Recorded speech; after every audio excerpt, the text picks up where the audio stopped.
नमस्कार प्रेक्षक हो, कसे आहात? मी आहे आपला रंगनाथ महाराज गाडेकर व आपण ऐकत आहात आवाज आमचा व तुमचा. आज तुम्हाला एक लव जिहादच्या प्रकरणाची माहिती मी सांगणार आहे. तर चला सुरुवात करूया. विषय असा आहे, महाराष्ट्रामध्ये मराठवाड्यात जालना जिल्हा आहे आणि जालना जिल्ह्यामध्ये भोकरदन तालुक्यामध्ये भारत पोलीस स्टेशनच्या अंतर्गत वालसावंगी हे गाव येतं व या वालसावंगीमध्ये एक हिंदू कुटुंब राहते आणि त्याच गावात एक मुस्लिम कुटुंब राहत होतं, शेख हबीब यांचं. त्यांचा मुलगा शेख इम्रान शेख हबीब याने 2016ला एका हिंदू कुटुंबाच्या घरी प्रवेश केला. ती 15 वर्षाची मुलगी असताना 9वीत शिकत असताना ती आंघोळ करत होती व तिला न कळत आंघोळ करत असताना तिचे नग्न छायाचित्र या इम्रान शेखनं काढले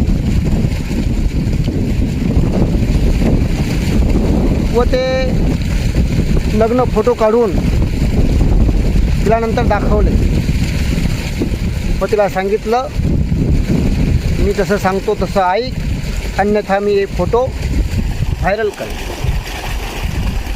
त्यामुळं ती मुलगी घाबरली आणि तो तिला सतत तिच्यावर अत्याचार करायला लागला, ब्लॅकमेलिंग करायला लागला. ते फोटो दाखवून ब्लॅकमेल करायचा आणि तिच्यावर अत्याचार करायचा. त्यामुळं तिनं काही दिवस हे सहन केलं व काही दिवसानंतर त्या कुटुंबानं तिथून स्थलांतर केलं. छत्रपती संभाजीनगरमध्ये ते राहायला आले. आता ही मुलगी मोठी झाली, महाविद्यालयात जायला लागली. हे जे लव जिहाद प्रकरण आहे, आत्ता या 1 महिन्याच्या आतमध्ये अमरावतीमध्ये व्हिडिओटा अमरावतीचा की 180 मुलींचे व्हिडिओ या हरामखोर एका मुस्लिम तरुणाने काढले होते. कोल्हापूरला सुद्धा असंच प्रकरण झालेलं आहे. नाशिकमध्ये TCS कंपनीमध्ये कॉर्पोरेट जिहाद झाला तर अनेक मुस्लिम तरुणांनी अनेक हिंदू तरुणींना परेशान केलेलं आहे, धर्मांतरण करण्यास भाग पाडलेला आहे. तर हे आंतरराष्ट्रीय रॅकेट आहे. त्यांना अरब राष्ट्रातून पैसा मिळतो. हिंदू मुलीचं रेट कार्ड ठरलेलं आहे. ब्राह्मणाची मुलगी असेल तर 10 लाख, OBC वाणी यांची जर मुलगी असेल त्यासाठी 7 लाख, मराठाची मुलगी असेल 6 लाख, मागासवर्गाची मुलगी असेल 4 लाख 5 लाख असे यांचे दर ठरलेले आहे मुलीचे. त्यांना महागड्या मोटरसायकली घेऊन दिल्या जातात, चांगले चांगले भारी भारी कपडे दिले जातात, खर्च करण्यासाठी पैसे दिले जातात, त्यांना मस्जिदमार्फत मदत होते. यामुळं हे साले सपारलेले आहे आणि आपल्या हिंदू तरुणींना बाटवण्याचं काम, पटवण्याचं काम, धर्मांतरित करण्याचं काम करत आहेत. प्रेमाच्या माध्यमातून फसवतात. त्यांच्या मुलीसुद्धा महाविद्यालयातल्या त्यांना मदत करतात, मुलींना त्यांच्याकडे घेऊन जातात, मुलीबरोबर मैत्री करतात. अशा पद्धतीनं हे रॅकेट चालू आहे.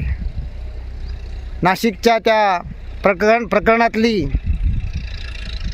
जी मुलगी होती, आपल्या हिंदू तरुणींना पटवणारी, मुस्लिम तरुणांना मदत करणारी, तीसुद्धा छत्रपती संभाजीनगरमधील नारेगाव येथील कैसर कॉलनीमधून पकडलेले आहे, तिला अटक केलेलं आहे. अशा पद्धतीनं हे सर्व षडयंत्र चालू आहे. आपण हिंदू तरुणांनी, हिंदू समाजाने याच्यातून काहीतरी बोध घेतला पाहिजे, याला प्रतिकार केला पाहिजे. या इम्रान हबीब शेखनं संभाजीनगरमधला तिचा पत्ता काढला, कोणत्या महाविद्यालयात जाते हेही शोधलं आणि एक दिवस तिला अडवलं. ती कॉलेजमधून येत असताना तिला अडवलं व तिला शहानूर मियाँ दर्गा परिसरात नेलं, आपल्या नातेवाईकाच्या घरी नेलं व तिच्यावर पुन्हा अत्याचार केला, बलात्कार केला आणि तिला सांगितलं, मी सांगतो तसं ऐक, अन्यथा मी तुझे हे फोटो व्हायरल कर. त्यामुळे ती घाबरली व तिला एक मराठी कुराण व एक उर्दू कुराण, हिंदी कुराण तिला आणून दिलं, तिला वाचायला शिकवलं. सांगितलं तिला हे कुराण वाच, मुस्लिम धर्मियाप्रमाणे वाच. तिथून ते पुन्हा जालन्याला स्थलांतरित झाले आणि या हरामखोरानं जालन्यात राहायला गेली व जालन्यात तिनं त्या मुलीला या हरामखोरानं आपल्या घरी नेलं. त्या कामी याची आई शेख बानू, याचे वडील शेख हबीब, भाऊ शेख युनूस या सर्वांनी त्याला मदत केली व त्या मुलीला सांगितलं, तुमच्या हिंदू धर्माचं काही खरं नाही आहे, तुमचे हिंदू देवता खोटे आहे, दगडाचे आहे, हिंदू देवतांचा अपमान करून केला.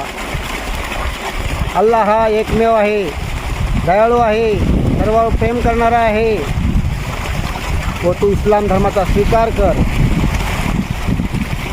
आणि त्या दिवशी तिला कपडे बदलायला सांगितलं, बुरखा घालायला दिला.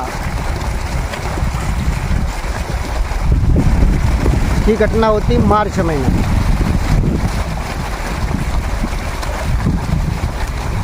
म्हणजे या वर्षीची 2026मधली मार्च महिना. आता या मुलीचं वय 25 वर्ष झाली होती. ती घाबरून गेली. 10 वर्षापासून ते सततचे अत्याचार ती सहन करत होती आणि कंटाळून या हिंदू कुटुंबानं भोकरदन तालुक्यातील पारत पोलीस स्टेशनला आले व या तरुणाच्या विरोधात गुन्हा दाखल केला. आणि आज 5 मेला या हिंदू तरुणावर गुन्हा दाखल झाला.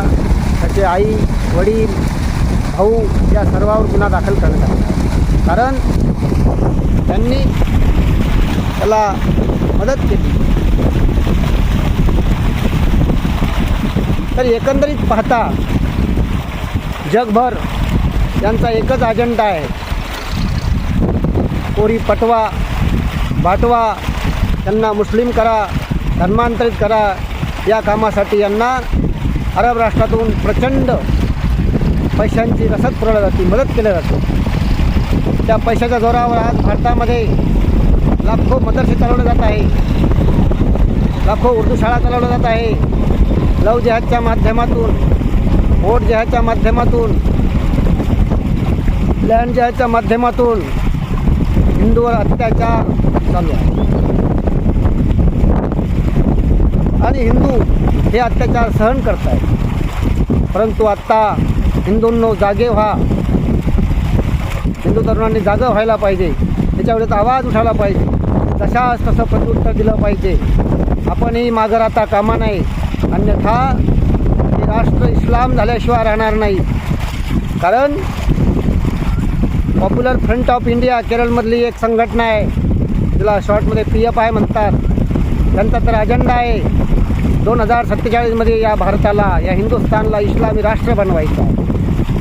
हे सगळे डॉक्युमेंट उघड झालेले आहे आणि हे सर्व मदरशाच्या माध्यमातून, मौलानाच्या माध्यमातून हर प्रकारे हिंदू तरुणांना फसवण्याचं काम करत आहेत.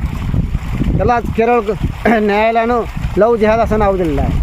म्हणून आपण सर्वांनी सावध झालं पाहिजे. त्यांच्या या अजेंड्यातून आपल्या हिंदू तरुणीची, या हिंदू समाजाची मुक्तता केली पाहिजे.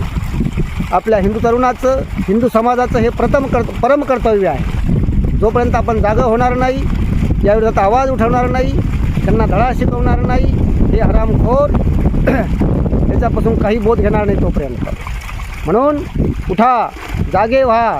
विवेकानंद सांगितलेलं आहे, उत्तिष्ठ जाग्रत.